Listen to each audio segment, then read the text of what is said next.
Suite de ce bienvenue chez vous en deuxième partie avec Virginie. Nous allons accueillir Aurel Dudam. Bonjour. Bonjour Jean-Luc. Alors c'est celui qui arrive à nous rendre dingo en quelques minutes, parce que l'origami c'est pas donné à tout le monde.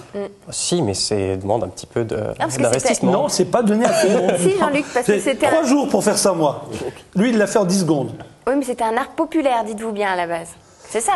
C'est ça, oui, c'était un art populaire. C'est une pratique au coin du feu. Pas aujourd'hui. En même temps que leur passage. On n'a pas le droit d'utiliser les objets de collection comme armes. Oh, mais Jean-Marie, c'est très bien que je vais faire attention à ces objets. Jean-Marie Renaud est avec nous, bonjour. Bonjour. C'est votre invité, Virginie. Oui, c'est un collectionneur. Il collectionne absolument tout sur la Lorraine, aussi bien les jeux de société que des jeux de cartes, des médailles, des livres, enfin, tout ce qui concerne la Lorraine. On va en apprendre beaucoup parce que forcément, quand on parle Lorraine, on parle histoire.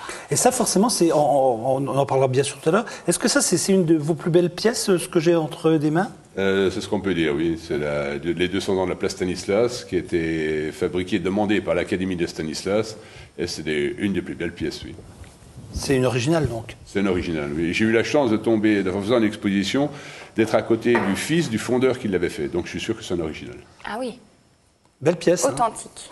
Ok, on va voir tout cela avec vous tout à l'heure, mais tout de suite, on va démarrer par l'origami. Alors, ce que je vais vous demander à Jean-Marie et Virginie, parce que moi, j'ai déjà fait. Ça, je l'ai fait c'était quand? C'était avant l'Épiphanie, donc en janvier ou février. Oui, parce qu'il y a toujours... En janvier. Vous voyez ça? C'est votre couronne? C'est ma couronne. Faites voir.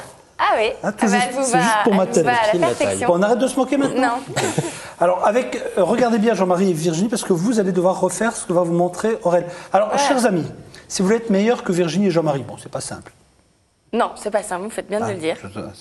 Non, c'est une blague. Vous pourrez aller sur le site d'Aurel et vous pourrez voir comment vous pouvez vous aussi, chez vous, réaliser ce que vont tenter de faire aujourd'hui Virginie et Jean-Marie sous vos yeux. C'est, à mon avis, pour le prochain bêtisier. Alors comme on est à l'époque d'Halloween, on s'approche d'Halloween, je vous propose de faire une petite chauve-souris. Un petit Batman. Voilà, un petit symbole de Batman, si vous voulez, ou une chauve-souris d'Halloween. Voilà, je vous la fais passer, Jean-Luc. Oui, faites-la moi passer, comme ça je vais montrer ça à nos amis. Donc, vous, ce que vous allez devoir réaliser, chers amis, je parle à Virginie et à Jean-Marie, ce sera ça. Donc, c'est cette petite chauve-souris-là, d'accord? Bon, c'est pas trop compliqué, regardez, vous voyez. C'est pas trop compliqué. Mais non. Aurel, vous êtes champion du monde de lancer d'avion en papier Pas du tout, non, moi je les fabrique. Je m'occupe pas de l'aspect. Il y a une anecdote qu'il faudrait que vous racontiez à nos amis téléspectateurs, c'est le coup des boules de papier. C'est simplement que j'ai travaillé pour un artiste un jour pour refaire, qui m'a demandé de réaliser des boules de papier froissées, mais de les réaliser à l'identique. Donc d'avoir des exemplaires. Pour une œuvre, on est d'accord. Pour une œuvre très, très sérieuse. Et donc ces boules de papier ont circulé dans des expositions et malheureusement un jour ont été retrouvées jetées dans un coin de la pièce de l'exposition par du public ou par... Ou la femme de ménage qui a dû se dire tiens, ils laissent traîner leur truc partout, je prends ça. Des contraintes. Voilà, donc vous avez dû en refaire? Donc on en a refait. D'accord. Remarquez, au niveau rentabilité, ça vaut le coup. Si à chaque expo vous êtes obligé de en faire une dizaine, c'est pas mal. C'est vrai. C'est pas mal. C'est vrai. Alors Virginie, qu'est-ce que vous allez nous faire sous les yeux? Moi, un petit Batman, une petite chauve-souris. Alors, on a besoin d'un carré de papier pour commencer notre pliage. Là, c'est un carré de papier avec 2 couleurs. Il y a un côté beige et puis un côté blanc. On va regarder le côté blanc et puis plier pour faire un triangle de manière à cacher la totalité du blanc. Jusque-là, ça suit. Voilà, je le fais dans les mains. Vous pouvez le faire sur la table, c'est plus facile pour aplatir les plis, mais... ça peu importe. Ensuite, on va replier notre triangle en 2. Voilà, pour obtenir ce qui sera les ailes de la chauve-souris. Des ailes de chaque côté. La tête va être le sommet du triangle et puis la queue sera à la base. Jusque-là, ça marche? Ouais, j'ai l'impression que je suis déjà étonné parce que c'est l'histoire déjà arrivée. En pliant 4, ça va. On retourne notre chauve-souris. Donc on a devant ce qu'on appelle un petit montagne qui fait une bosse. Et on va prendre les 2 pointes du triangle, les replier vers le haut, jusqu'à la pointe. Oh là là, et on est studieux. Concentration intense. Oh là là. Alors, je fais comme Aurel. C'est là que les choses se compliquent. Parce qu'on va faire un pli au hasard. Ah, il y a déjà un truc chez Jean-Marie. C'est bon, hein. il faut juste l'ouvrir pour avoir le carré Ouvrez-le. avec les deux Voilà. points de chaque côté. Très bien. Voilà, et vous le retournez pour avoir voilà, les 3 pointes vers le haut. Vers le haut. Voilà, vous repliez les 3 pointes vers le haut et vous ouvrez en carré, Oui, par l'arrière. Ah ouais. Vers vous. Ouais, voilà. Presque. Bon, on verra pas tout de suite. Non, mais vous poursuivez parce que peut-être que ça va donner quelque chose d'autre à la fin. On va prendre la pointe qui est en bas, celle qui est Ouais. tout à fait fermée, Oui. et la replier vers l'arrière. Ok. Alors, il n'y a pas vraiment de, Y a pas de de limite. taille nécessaire, à peu près 2-3 cm. Ça, c'est pour faire. Ça fait la queue, ça va faire la queue. D'accord.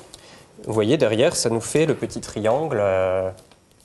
Vous voulez que je vous le mette à... Non, ça va. Non, il nous rattrape là. Il est en On va train de faire nous autre chose. rattraper. Alors, la petite pointe qu'on a à l'arrière, on va la replier une fois pour la faire dépasser. En Ah bas, oui. ça va être la queue de la chauve-souris. Ah oui, déjà, Vous voyez oui. Voilà, on voit déjà. déjà la chauve-souris qui dort. Comme ça. Oui. Et j'ai fait une chauve-souris qui dort, Jean-Luc. C'est bien, c'est très bien. Je suis fier de vous. Alors, on va lui ouvrir les ailes. Pour lui ouvrir les ailes, on va prendre les 2 pointes, Ah oui, c'est là que ça se complique. les 2 grands triangles, et les tirer pour les placer sur le côté. On les ajuste par rapport à la base de la chauve-souris. On tire au maximum. Je vous rappelle, chers amis, que Voilà. sur le Côté-là. site d'Aurel, Comme vous ça. pourrez le faire plus les- tranquillement voilà. que là. Voilà, vous avez la méthode, le diagramme dessiné de... On vous fait confiance, Pour le faire. Aurel. Et si on veut vous avoir, vous, Même Aurel, chose de chaque comme côté. prof, on peut? Ben, on peut aussi, on peut passer, participer à des stages que je fais à droite ou à gauche, notamment à la Maison de la Culture du Port Saint-Marcel à Metz. Et puis j'interviens dans différents festivals. Ça doit être bien, ça, pour expositions. occuper des gamins. Ça fonctionne assez bien, Hein oui. Pour les adultes aussi. Oui, Ah oui, oui. mais on a sauf plus besoin d'occuper De des mettre enfants. ça pour les enfants. Voilà, alors on a nos 2 ailes de chaque côté. On peut éventuellement replier la pointe de l'aile vers le bas, donc au même endroit que la queue, Ah non, non, non, non, non, non. obtenir, je vous le montre, ça, voilà, vers le bas, Ah oui, comme ça. voilà, comme ça. Donc là, on a les ailes qui sont en place. On dirait un avion de chasse, votre truc. Oui, pour l'instant. Ah bah oui, c'est un mirage. Pour certains, La oui. chauve-souris est un mirage pour l'instant. Je voudrais rien dire, mais du côté de Jean-Marie. Ah, Bon. mais c'est bien Ah, une c'est souris pas aussi. mal. Il a fait la souris. C'est un Ça va bon. pas être encore la chauve-souris, mais on est sur la souris. Je pense que. Non, c'est un bon début. On dirait une souris. Ouais, ça ressemble. Alors. Ça ressemble, Alors, ça va. on a au-dessus 2 pointes, la gueule de la chauve-souris. Oui. On va les replier vers l'arrière le plus bas possible. Il y a un moment où si on tire plus, on déchire tout. Donc ça sépare en fait les ailes du corps et de la tête. Ce petit décor pour Mais Halloween. elle c'est Vers ressort. l'arrière. Vers l'arrière. Ah. Voilà. Comme ça. On y est presque. hein. Oh non, non, mais je suis, Mais en tout cas, hein. très bien. ouais. Ah, Et donc j'ai un très bien déjà. Oui, mais ça, J'étais un c'est- peu faillotte, hein, ça se ouais, voit ouais, déjà. c'est copieuse surtout. Parce que... Quoi copieuse. Ah, si. Ah non, je suis le maître. Ouais, ouais. Alors maintenant, la tête dépasse la queue qu'on Oui. Oui, qu'on avait. voilà. Donc on va la replier vers le haut, cette fois-ci, pour la faire revenir à sa bonne place, en laissant une petite marge à l'arrière. Quand on fait un pli et un repli, on appelle ça un pli zigzag en origami. Ça fait un petit Ah, c'est Z ça. en billet. Oui, bah presque. Voilà. Et maintenant, on a la tête à rabattre vers l'avant. Oui. Donc là, la tête apparaît. Voilà. Et on va pouvoir faire un petit museau. Ah, En repliant, en repliant comme- la pointe, Voilà. d'accord. Alors, il nous reste juste 2 choses à faire. Vous voyez que de chaque côté des ailes, il y a un petit coin Oui. disgracieux. Donc, on va simplement le replier sous l'aile pour le cacher. D'accord. Ah, d'accord. Voilà. Vous dites ah d'accord, Jean-Luc, mais vous, Oui, on faites, cache vous tout ne sous le faites tapis, là, rien. on cache tout sous- Ne dites pas ça. Il analyse la Ah chauve-souris. oui, oui, d'accord. Ah non, mais c'est un observateur avant tout. Voilà, Voilà. exactement.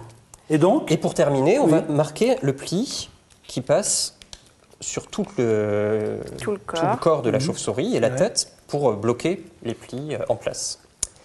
Et alors là, vous remarquez par rapport à la chauve-souris que je vous ai présentée... Qui manque qu'il les oreilles. Les oreilles.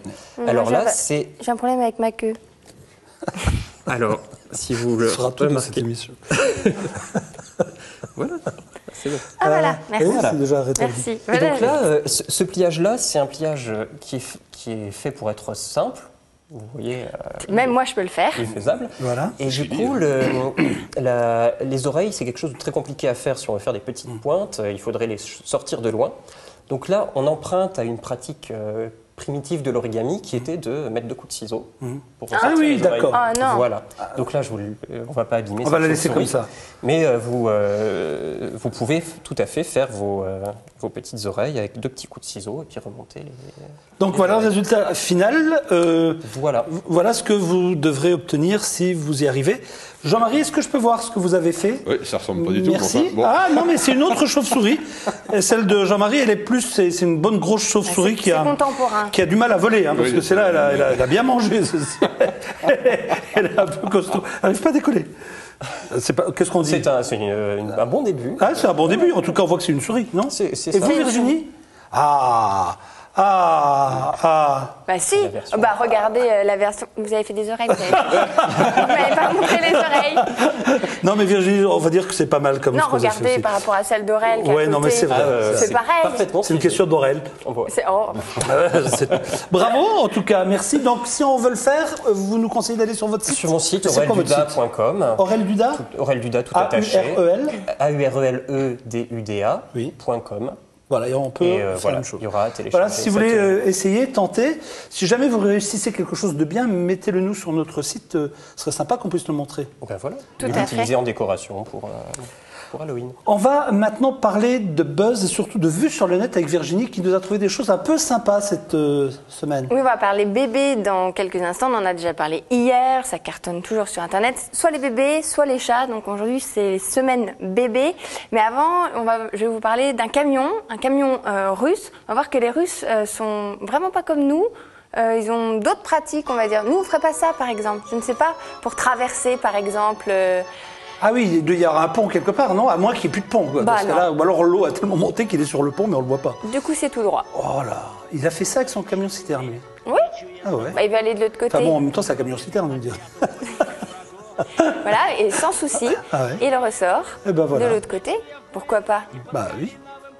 Peut-être qu'il a gagné 2 jours de voyage, hein, on ne sait pas pourquoi il a C'est fait vrai. ça. En tout cas, il faut Et non, mais oser, quoi. ils font tous ça. Ils passent tous la rivière comme ça. Oui, mais donc je pense qu'il n'y a pas de pont. Voilà, c'est le chemin normal. Eh ben, il faut être un bon conducteur pour ça. hein. Voilà, donc ça Vu le courant et cartonne tout, sur Internet parce que voilà, on peut s'imaginer 30 secondes ce qu'on peut vivre quand on est Déjà, au volant. si l'eau rentre dans la du cabine, il doit déjà passer. Le moteur ne doit pas trop élever. Hein. Ah ouais, purée. Oh, purée. Les camionneurs de l'extrême. Ah oui, ça on peut dire ça, oui. Voilà. Ouais. Donc c'est un peu leur autoroute à eux, quoi. Monsieur, quoi? J'ai noyé le moteur. Ah bon, comment vous avez fait ça? Je comprends pas pourquoi. Je comprends pas pourquoi. Bon, enfin bref. Oh, et maintenant, on parle donc de bébés, je vous l'ai promis. Alors, souvent, je vous montre quelques extraits bien choisis. Vous l'avez souvent remarqué que c'est très, très bien Oui, choisi. j'ai vu l'autre jour des bébés qui goûtaient pour la première fois du jus de citron. Ça a beaucoup amusé Virginie. Oui, je trouve ça rigolo. Je trouve que c'est très, très sadique, quand même. Oui. Non, là, c'est tout ce qui Vous fait verrez quand rire. vous aurez des enfants. Tout ce qui fait rire sur Internet, tout ce qui a fait rire les internautes, forcément, c'est les rires de bébés qui cartonnent. Donc, je vous propose le best-of du best-of du best-of.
love you.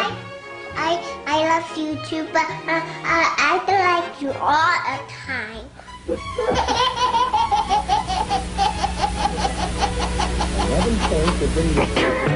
Guys, gonna make me laugh now. Ready?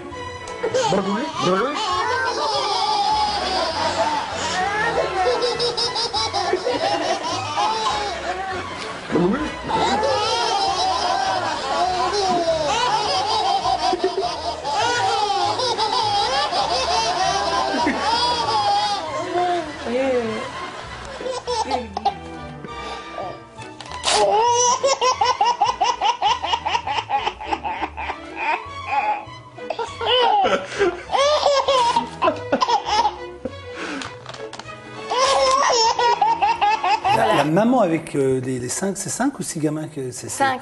Elle doit rire jaune. 5 bébés, oui, c'est ça. Les nuits doivent être comme agitées. Waouh, quel exploit. Oui. Et le bébé qui rigole quand on déchire du papier, ça fait moins rire Aurel. Oui. Oui, parce que forcément, c'est tout le fonds de commerce qui s'en va là d'un seul coup. On va maintenant parler de cette Lorraine que l'on aime bien et de ce patrimoine que vous, Jean-Marie, vous essayez de sauvegarder, de collectionner en tout cas. Oui, tout à fait. Comment ça vous est venu, cette envie de collectionner les objets qui ont un rapport avec la Lorraine? Les objets, c'est surtout venu de l'histoire, en fait, parce que moi, j'habite un petit village où il y avait l'intendant de Lorraine, Antoine Martin Chaumont de la Galésière. J'ai voulu savoir qui était cet homme, et en fait, c'est l'intendant de Lorraine. C'est lui qui avait le vrai pouvoir. Du temps de Stanislas, il représentait Louis XV, en fait. Et à force de faire un peu d'histoire, je faisais les brocantes pour trouver des livres, pour trouver des objets. Et plus je trouvais d'objets, plus je me suis dit, tiens, après tout, pourquoi pas tout ce qui est support avec une croix de Lorraine, un chardon, tout ça, ça m'intéresse. Et après, on dévie et je me retrouve avec 55 supports différents, quoi. Vous avez combien de pièces dans votre collection? 274. Je l'ai compté il n'y a pas longtemps, c'est ça que je m'en souviens, autrement je sais Et pas. ça fait combien de temps que vous collectionnez? Il y a 6 ans seulement. 6 ans seulement, c'est pas mal. Donc Jean-Luc l'a montré tout à l'heure, vous avez donc des jeux de cartes. Hein. Là, vous êtes en train de les présenter. Vous avez aussi des médailles. On a vu celle de la place Stanislas, les 200 ans. Et 200 ans, oui. Vous avez aussi des livres. Il y a des livres vraiment très très rares, très intéressants. Là, j'ai côté de moi Jeanne d'Arc. Oui, celui-là est intéressant parce qu'en fait, l'éditeur avait envoyé le livre à Monseigneur l'archevêque de je ne sais plus trop où d'ailleurs. Ça date de 1890 et en fait, ça devait être c'est un original. Il avait envoyé ça à l'archevêque pour savoir ce qu'il en pensait. L'archevêque, d'ailleurs, dans le livre, la page à l'intérieur, lui répond en lui disant que le livre lui convient parfaitement et qu'il lui souhaite d'avoir beaucoup de succès. L'évêque de Saint-Dié. De Saint-Dié, c'est marqué dessus. Oui, c'est marqué dessus. Un autre livre, celui-ci, celui-là, il est très rare, vous me disiez, Petite histoire de la Lorraine, c'est pour les écoliers, c'était pour les écoliers. L'histoire de la Lorraine, mais à l'école, ce que ne savez plus maintenant, mais il y en a quelques-uns quand même, des sortes de livres comme ça, qui parlent de l'histoire de Lorraine aux écoliers avec des questions, des réponses à la fin pour voir si l'enfant avait bien suivi, quoi. Faites c'est attention, sur l'histoire de la Jean-Luc. Lorraine. Oui, c'est uniquement sur la Lorraine. J'ai un document là entre les mains. Ah oui, c'est... Et un dernier livre, celui qui est sur le côté, qui est extraordinaire aussi, vous me disiez, juste celui-ci. Celui-là, oui. En fait, il a une petite histoire qui me fait toujours, qui me plaît bien. C'est en fait Jean-Baptiste Cusson qui a écrit le livre-là, enfin qui a édité le livre-là, et c'est sa veuve qui a édité le livre de Don Calmet, sur l'histoire de la Lorraine. Oui. Donc 10 ans après, celui-là, il date de 1725, et celui de Don Calmet date de 1725, il date de... Jean-Luc, attention. Je suis obligé de faire très attention. Et celui de Don Calmet, il date de 1735. En fait, c'est la veuve du monsieur-là, de l'éditeur-là, qui a fait le bouquin de Don Calmet. Et donc, qu'est-ce qu'on y trouve dans celui-ci? Alors ça s'appelle Les coutumes de Lorraine. J'étais un petit peu déçu, mais enfin, disons, c'est une personne qui est très sympa qui me l'a donné. Mais ça parle de dons, de legs, d'héritage. Et je pense, j'aimerais bien trouver un peu le même genre de livre, mais qui parle de ce qui se passait entre les serfs et les seigneurs, d'ailleurs les coutumes de Lorraine. Parce qu'au départ, les coutumes n'étaient pas écrites. Hein. Les coutumes, c'était un droit oral, et après seulement il était écrit relativement plus tard. C'est quoi ça? C'est des bijoux. Enfin, c'est un bijou, c'est un bracelet avec que des... Une chaîne de montre, exactement. Une chaîne de montre avec que des Que les croix de Lorraine. Lorraine. Ah d'accord. Il y a 17 croix de Lorraine d'un côté, 17 de l'autre.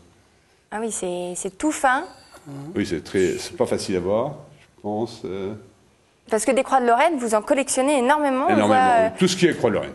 Alors, il y a deux sortes de croix de Lorraine. Moi, il y a les croix de Lorraine qui sont toutes seules, et il y a les croix de Lorraine, j'appelle ça les décorations de croix de Lorraine. Il y a des objets avec des croix de Lorraine dessus. Donc, pour moi, c'est deux choses différentes. Il y a des croix de Lorraine qui sont vraiment que la croix de Lorraine, et il y a des objets avec des croix de Lorraine dessus, comme le chardon que je vous ai montré tout à l'heure. Il y a une croix de Lorraine dessus, par exemple. Quand vous collectionnez tous ces objets, j'imagine que vous apprenez beaucoup de choses au niveau de l'histoire de la Lorraine. Surtout qu'au départ, c'était l'histoire qui m'intéressait, l'histoire de la Lorraine. Mais elle est relativement compliquée. Alors déjà, une chose de sûre, je ne suis pas historien, je ne suis pas professeur, je suis collectionneur. Donc j'essaye de comprendre l'histoire de la Lorraine. Et c'est très très compliqué, puisque la Lorraine a toujours été ballottée entre le Saint-Empire romain germanique et la France. Donc il faut connaître l'histoire des trois pour essayer de comprendre, ce qui est très difficile. Et j'ai commencé il y a que 6 ans. Alors. C'est quoi ce livre, Jean-Marie? Ça, c'est un livre qui a été écrit par Delestre Mercier sur Bébé, le nain de Stanislas. C'était quelqu'un de très connu à l'époque. Et ça m'a plu, le bouquin-là, parce que quand le château de Lunéville a brûlé, justement, la statue de Bébé a disparu dans l'incendie. Ah, d'accord. Et je disais, tiens, c'est le moment de reparler un peu de lui. Et d'ailleurs, on ne la retrouvera jamais, cette statue, puisqu'elle est perdue. Quand vous exposez votre collection, qu'est-ce qui interpelle le plus les personnes qui viennent voir votre stand? Alors là, c'est très variable. Ça peut être les croix de Lorraine, ça peut être les bouquins. Alors les bouquins ont aussi une histoire. C'est qu'avant, quand je faisais une présentation, je mettais les livres sur les tables. Les gens lisaient ça comme un polar, entre parenthèses. Donc ils n'en prenaient pas très soin. Alors depuis que j'ai fait du support, et depuis que j'ai fait mes supports, les gens me demandent pour regarder le livre. Se rendre compte de la valeur. Ça, ils me demandent pour regarder le livre. C'est quoi ça, hein?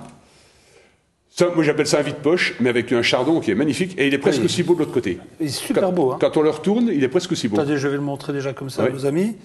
Et puis, je vais le retourner. Ça a quoi comme signification pour la Lorraine, le chardon? Là, je ne sais pas trop. Je sais qu'il y a une devise de Nancy qui dit qui se frotte s'y pique. Qui s'y frotte s'y pique? Ah bah c'est déjà pas mal, hein. Le chardon, je ne connais pas trop l'histoire. La croix de Lorraine, un petit peu mieux, mais Alors, du coup, chardon, la croix de Lorraine. La croix de Lorraine, c'est très vieux, hein, parce que tout le monde pense que la croix de Lorraine date de Charles de Gaulle. En fait, c'était un de ses amiraux qui lui avait conseillé de prendre ça comme emblème, mais ça n'a rien à voir avec Charles de Gaulle. Hein. La croix de Lorraine, c'était le royaume de Hongrie. Et comme les ducs d'Anjou étaient apparentés avec les rois de Hongrie, ils ont eu l'autorisation de porter la croix de Lorraine, et depuis, c'est devenu l'emblème. Ça a servi pendant la bataille de Nancy en 1477 contre Charles le Téméraire. Ils se reconnaissaient comme ça, en fait. Les boîtes de jeu, c'est? Les boîtes de jeu, c'est pareil, c'est pour connaître la Lorraine, c'est des questions. On pose des questions aux enfants. Je peux en avoir une juste pour le moment? On peut s'amuser avec la Lorraine. Alors ça, c'est pour les adultes, et il y a la même en format junior. Et il y a plus de questions, bien sûr, sur la boîte adulte. Que sur la boîte. Et c'est que sur la Lorraine. Alors ça peut parler de la bataille de Nancy, des villages, simplement. Quel village, quelle ville Et vous avez aussi donc des vinyles, des disques? Des disques. Là, et en plus, j'ai rencontré les gens dans une exposition, c'était fabuleux, à Gentilly, des gens qui avaient fait les disques là. Ils avaient un peu changé parce que c'était 25 ans après. Mais j'ai discuté avec eux et finalement, j'ai trouvé les 4 parce qu'ils ont fait 4 disques, en fait. Jean de Lorraine, c'est sur c'est des Qu'est-ce que vous avez comme disque? Qu'est-ce que vous nous avez rapporté? Bah là, il y a la bataille de Nancy aussi. Alors ça, la bataille de Nancy, c'est très intéressant. C'est avec Jean-Pierre. Et il raconte... Par contre, j'ai jamais écouté parce que pour sa faute, le disque. Moi, ce qui m'avait plu d'abord au départ, c'était la pochette avec bien sûr, la bataille de Nancy. On va, si vous le voulez bien, vous donner la parole dans quelques secondes. Avant ça, je voudrais vous proposer un petit jeu. Ah, vous voulez jouer? C'est d'avoir vu la boîte de jeux de société, ça vous a donné envie de jouer? Ouais, c'est un enchaînement, tout ça. C'est préparé, hein? Oui. Tiens, j'avais pas vu ce que vous aviez devant vous. C'est vous, Aurèle, qui avez fait ça aussi? Oui, non, c'est moi. Ah, c'est vous, Virginie? Oui, pendant l'émission, là, vous Alors, m'avez pas vu? Alors, c'est quoi? C'est un atome et puis... Ah, bah... Alors, c'est un hommage à Lolo Turi, au concombre de mer. Un concombre de mer? Le concombre de mer, c'est une bestiole qui ressemble strictement à rien, qui ressemble à un concombre, qui se mange dans certaines... Ça peut être une pomme de pain. Ça ressemble pas à un concombre, ça? Non, comme une holoturie. Ah, voilà. Et donc voilà, donc c'est une structure. Ça va être hyper compliqué à faire, ça. Vous avez mis quoi? Pas tant que ça. C'est en fait, je reviens beaucoup à la pratique populaire du pliage, et ça, c'est un assemblage de cocottes, de ce qu'on appelle la salière. Vous savez, le combien t'en veux, le pouce-pouce. Et donc c'est un assemblage de pouce-pouce. Nous allons jouer. Revenons sérieux 2 secondes. C'était sérieux? Oui, je sais bien, mais là encore plus, j'ai besoin que vous vous concentriez tous les 3. Je vais vous donner 2 indices, un premier, un second, le second plus facile forcément, et vous allez devoir me dire de quoi il s'agit. C'est très étonnant, ça peut vous intéresser tous autour de cette table, même vous Virginie. À votre avis, de quoi parlons-nous? Regardez, c'est un premier... De peinture. Indice que je vous donne. C'est pas de la peinture, ce serait plutôt de la sérigraphie. Oui, mais donc ce serait quoi? Ce serait de l'encre? Oui, jusque-là, c'est bien. Alors, qu'est-ce de l'encre sympathique. C'est-à-dire? Quand on la chauffe avec le fer, en fait, il y a une feuille blanche. Quand on chauffe avec le fer, hop, les écritures se dévoilent. C'est de l'encre. Compliqué chez vous. Hein. C'est de l'encre sympathique. Mais non, mais parce que quand on avait une carte, par exemple, et une carte de chasse au trésor, tout n'était pas visible, mais quand on la chauffait, il y avait des... Vous avez connu ça? Un petit peu de citron et de l'eau. Et ça marchait. Ouais. Et vous pensez que c'est quoi alors? Je vous donne un deuxième indice. Virginie, vous n'êtes pas loin, mais c'est pas ça. C'est compliqué à dire, mais... Vous pas loin, mais pas ça. Voilà. Alors, deuxième indice. Ça... Deuxième indice. Ça s'efface. Donc, Donc c'est de l'encre pas sympathique. C'est l'encre sympathique. L'encre sympathique s'efface, en fait. alors, à votre avis, pourquoi dans ce livre-là, l'encre disparaît? Quel est le but recherché? Ça se passe du côté de Buenos Aires. Il faut se dépêcher de lire. Un livre Oui, secret. exactement. Un livre secret. Ouais. Exactement. L'idée, c'est, voilà, je vais vous montrer quelques images. En réalité, ils se sont rendus compte que les gens achetaient des livres souvent, les mettaient dans un coin et ne les lisaient pas. Donc cet éditeur s'est dit, si c'est comme ça, on va publier des livres avec une encre qui s'efface au bout de 3 mois. Donc vous avez 3 mois pour lire le livre. Donc ils se sont rendus compte que grâce à ça, tous les jeunes qui achetaient des bouquins mais qui ne les lisaient pas forcément, eh bien les lisent ces livres. Et se sont rendus compte que c'était finalement une bonne idée. Et donc cette encre délébile, ça veut dire qu'elle disparaît, elle s'efface avec le temps. Il y a une composition chimique ça c'est un secret. Eh bien sachez que grâce à ça, ce directeur créatif de Draft, il s'appelle Lulo Kallio, a proposé l'idée de ce livre à cette maison d'édition qui a accepté en disant donnons envie aux jeunes de lire les livres le plus rapidement possible, ne les laissons pas traîner dans des coins. Qu'est-ce que vous en pensez? Ah, ça c'est une bonne idée. Moi j'adore lire, alors donc le problème ne se pose pas, mais c'est une très bonne idée. En fait, les gens achètent le livre, il faut qu'ils servent à quelque chose. S'ils ne l'ont pas lu, ça ne sert plus à rien. Exactement. 3 mois après, Non, ils ne moi je trouve que c'est dommage parce que moi j'aime bien relire souvent le même livre. Ah, ça c'est quand on est enfant. On aime bien voir les mêmes films et les mêmes dessins animés pendant 20 fois. Mais vous avez verrez pas quand vous serez un grand, livre une fois que vous aurez lu un livre. D'accord avec vous. Vous avez un livre préféré, je ne sais pas, que vous relisez de temps en temps, une fois tous les 5-6 ans. Non, ça vous arrive jamais de relire un livre que si, vous... ça m'arrive. Ah voilà, ça vous arrive. Là, vous pouvez pas, vous l'avez acheté. Tous les votre 5-6 livre. ans, non, mais ça m'arrive de relire des livres 10 ou 15 ans après. On ne les lit pas pareil en plus. Et voilà. On ne lit pas du tout pareil. C'est très beau parce que du coup le livre redevient un support d'écriture où les gens peuvent écrire une nouvelle histoire. Oui, ou à la utiliser le place. papier pour faire de l'origami, je vous vois venir. Je dis, il va y aller forcément. Alors, c'est un peu une dictature de la lecture. Là, c'est un peu bizarre. C'est un peu bizarre, mais d'un autre côté, si c'est aperçu que vraiment les livres servent à rien, c'est pas bête. C'est pas bête. Donc, D'un autre côté, c'est vrai que vous n'avez pas tort non plus, c'est dommage qu'ils ne pourront pas leur lire. Eh ben, vous rachetez le bouquin. C'est une Vous rachetez économie, le voilà. bouquin, Dis voilà. donc. Ça fait fonctionner. C'est moins dangereux que l'autodestruction par combustion ou explosion. Ou les bouts de désancrage. Vous dormez bien, lui. Vous avez Il m'a l'air perturbé, Aurel. Il m'a l'air perturbé. Ça va bien. perturbé. Bien, on fait du pliage, ça te rassure. Non, montrez-nous encore ce que vous avez ramené, ces poissons. Ah, moi, j'ai pêché. Oui. Voilà, alors ça, ce sont des petites carpes que j'ai faites pour une agence de communication pour un événement. Et donc, c'est une carpe qui a été pliée en grand nombre. Une agence de communication prend la carpe comme symbole, parce que la carpe, c'est Non, pas. réputé être muet. C'était pour un événement. C'était pas le symbole. Ah bon, sinon. Et le gros, c'est une carpe aussi, alors? Voilà, ce sont 2 carpes. C'est plus facile de plier sur une grande feuille ou avec une petite feuille? Ça dépend des pliages. Pour ce genre de pliage, c'est plus agréable de donner des arrondis, de donner des formes quand on a un volume dans la main, donc un grand format plutôt. Par contre, vous avez ici des feuilles d'érable, des feuilles d'érable qui sont, elles, faites avec un petit papier. C'est un papier que je fabrique pour mes sculptures. Et donc là, c'est beaucoup plus intéressant de le plier en petit. Merci. Je suis tombé sur ça, c'est des pins, c'est ça? Vous avez fait également une collection de pins, alors? Disons que j'en ai quelques-uns, je ne fais pas collection de pins, j'en ai quelques-uns à partir du moment où ça parle de la Lorraine, et puis que je les trouve beaux, je les prends. Ouais.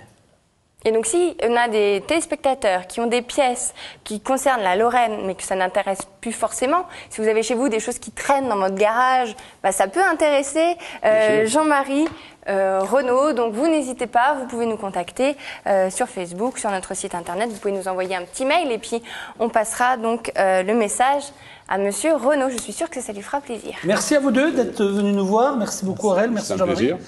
On se donne rendez-vous demain, bien sûr, forcément, pour de nouvelles aventures. Passez une excellente journée, une excellente soirée et à très bientôt pour de nouvelles aventures dans Bienvenue chez vous. Bye bye.